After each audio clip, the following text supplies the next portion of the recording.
تازہ ترین ویڈیوز کے لیے چینل کو سبسکرائب کر کے بیل آئیکن اور آل نوٹیفیکیشن پر کلک کریں تاکہ آپ کو ملے ہر خبر سب سے پہلے۔ اور ناظرین، آپ کو بتائیں، ملک کے سب سے بڑے شہر کراچی میں سیاہ رنگ کے بادل چھا گئے اور کراچی کے کئی علاقوں میں بارش ہوئی۔ کراچی میں ملیر ہاٹ، رفاع عام اور دیگر علاقوں میں تیز بارش شروع ہوئی، جس کے بعد کرنگی، گلشن اقبال، گلستان جوہر، گلشن ممار، نارتھ کراچی اور نیو کراچی کے علاوہ دیگر علاقوں میں بھی بادل کھول کر برسنے لگے۔ بارش ہونے سے شہر کا موسم خوشگوار ہو گیا۔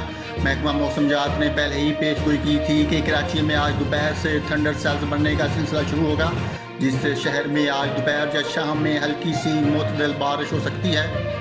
سردار سرفراز نے بتایا کہ مونسون کے سسٹم کے باعث تھرپارکر اور اطراف میں بارش ہوئی ہے۔ سردار سرفراز کا کہنا ہے کہ خلیج بنگال کے سسٹم کے باعث 27 ستمبر کو بھی کراچی میں بارش کا امکان ہے۔ کراچی میں آج کم سے کم درجہ حرارت 28 اور زیادہ سے زیادہ 36 ڈگری سینٹی گریڈ ریکارڈ کیا گیا۔